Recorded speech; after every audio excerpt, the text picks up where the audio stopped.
Today I'm honored to welcome Her Royal Highness Princess Maja von Hohenzollern, a German Hohenzollern royal family member.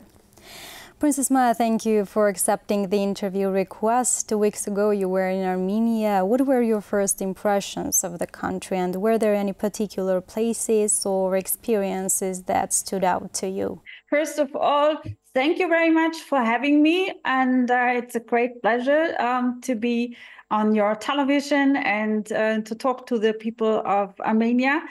And coming back to your question, I was absolutely amazed by visiting Armenia. It was my first time. I had absolutely no imaginations, no expectations, and I just was really overwhelmed by the beauty of the people, the beauty of the country of what I saw. And I can say for sure it was not my last time that I visited Armenia. The special places that I visited, I mean, I just had a very short trip, and I took part on a conference for women empowerment and social justice and decent work by the Minister for Labor and from the government. So this was a very important issue. And from the sightseeing effect, I visited the church of Echmiadzin, which was an amazing experience to me. I loved it so much. It's such a wonderful place. I understood really a lot about the history and the soul of the Armenian people. By visiting this, I saw the khachkar, the cross stones, and all this, and this was absolutely fantastic. And also in the city center of Yerevan, the amazing cascade staircase that is so beautiful. So I'm sure there is a lot more to discover, and I will for sure do this with my next visit. And how familiar were you with Armenia's culture and history before your visit? How does learning about other cultures like Armenia's impact your perspectives or inspire your work? I just knew that it was the oldest, or is the oldest, Christian country in the world. I mean, by the way, this is amazing. And I had no really imagination how it would look, what kind of architecture you will have, what kind of art, what kind of food you have. And so the history is so impressive. And to see you in this geographic position, surrounded by these countries, just with Georgia as your neighbor, seeing how difficult this situation was in all the past, in all the history for you to defend your culture, to defend your country.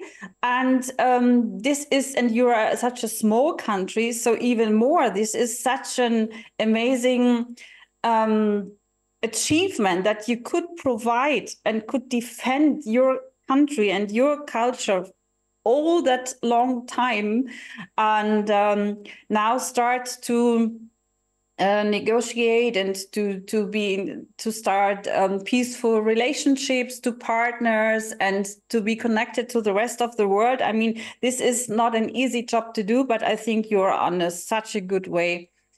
And I'm sure that you will have a very good future in Armenia. I like to add, what impressed me so much about Armenia was the fact that you have about 10 million people and only 3 million living inside the country, but even more, 7 million are living in the diasporas outside the country.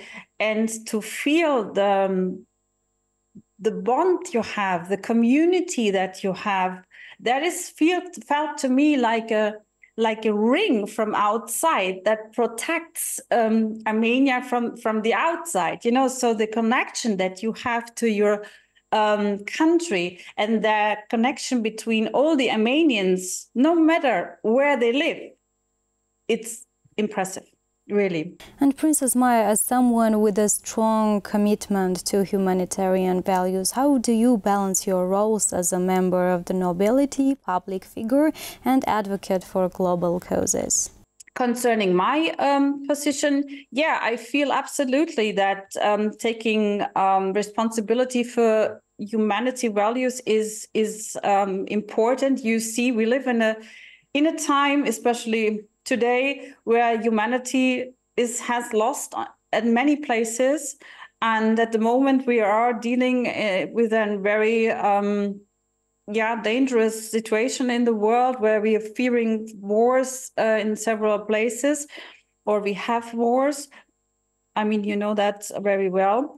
So to promote for humanity and also for empathy and for compassion and for peace, I think this is more important than ever. And you are known for your work in animal welfare, children's rights, and humanitarian efforts, as mentioned. Could you share some of your current projects or initiatives you are passionate about? Yes, besides fighting for women's rights and for humanity, I'm a big animal lover, and I'm in animal welfare since more than 20 years. I also run a foundation for the rescue of stray dogs. So I'm rescuing stray dogs from the street, from killing shelters, and from wherever they are in need. And it's something that I'm fighting for since many, many years. I live myself with about 20 adopted pets. Beyond them, at the moment, it has been more sometimes. At the moment, so there are some dogs, even a wolf, 7 cats, some goats that I rescued before the slaughterhouse, a horse. And so this is something that I'm really, this is my passion to fight for animals, because animals don't have a voice. If we don't give them a voice, they don't have none. And they have to suffer so much in the world. And if we remember, Jesus was born in a stable surrounded by animals. And if you now see how badly animals are treated in the world, I don't think that would be in his opinion, and would be something that makes him happy if he now looks down to the world. And so for me, animals have a soul. For me personally, they are equal to women. Life is alive. We should appreciate and value every kind of life. And this is why I'm fighting for the rights of animals, and that everybody treats them well. And so maybe this is also an idea for Armenia. I am introducing to governments that they maybe can start having animal welfare classes in the schools as an educational program. I have introduced this together with my friends from animal welfare in Romania, where the situation for stray dogs is really bad. So if you raise children with love and empathy towards animal and to all kinds of living beings, whether it's humans, it's nature, it's animals, then I think this is the best way for animal welfare, is throughout education. A very nice idea, by the way.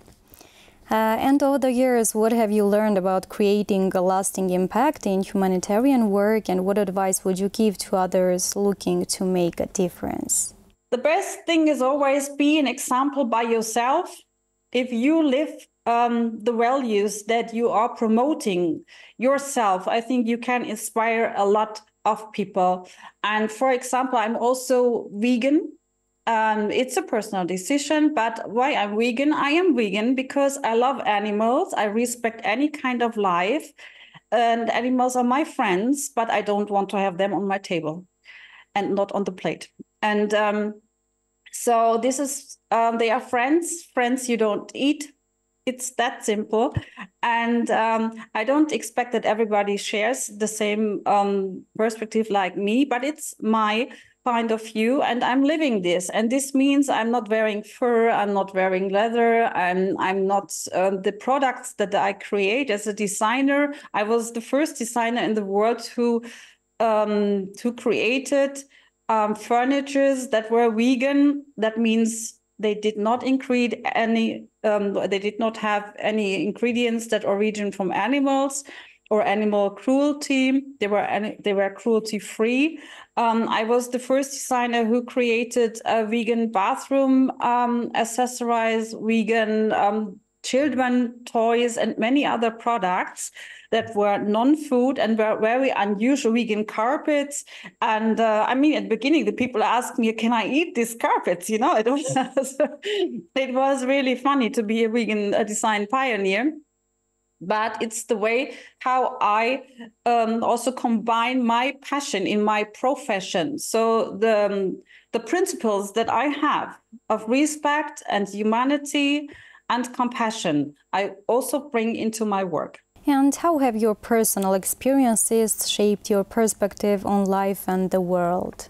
If you travel around the world and you see so many people in different life situations, I was traveling nearly around all the world, and that showed me the deepest respect I had from people, for example, that were maybe in Romania, or also I saw that in Russia, wherever it was really cold, 32 degrees minus, you know, and they were freezing, and they had just a pot of soup, an old pot of soup, and they shared it with their dogs. Those kind of people, I have so much respect for them, because to share the little that you have with somebody else counts much more, as if somebody is a billionaire and has a lot of money and can give donation checks, whatever. Of course, that's fine too, but you know, it's much more easier for this person. But real humanity, you discover if somebody really gives his life or shares the little that he has with somebody else. So that taught me a lot about humans, and these kind of people are the ones that I really, really appreciate. And Princess Maja, are there any specific areas where you hope to strengthen ties between Armenia and the international community?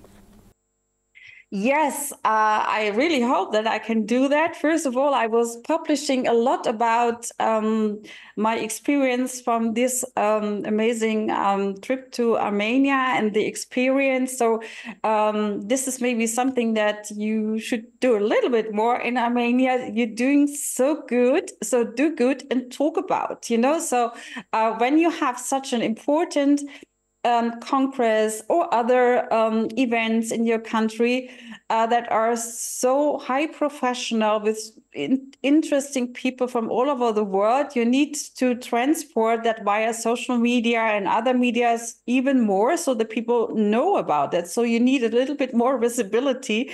So I'm trying to do this, that I, from my side, that I give Armenia a little bit more visibility in the world, because I was posting it everywhere. It was watched more than 10,000 times, and so many people responded on this. Oh, I didn't know, I've never been there. How interesting is that? And of course, I'm also talking to companies that are interested into investing in Armenia, or into negotiations, start negotiations with Armenia and to do business.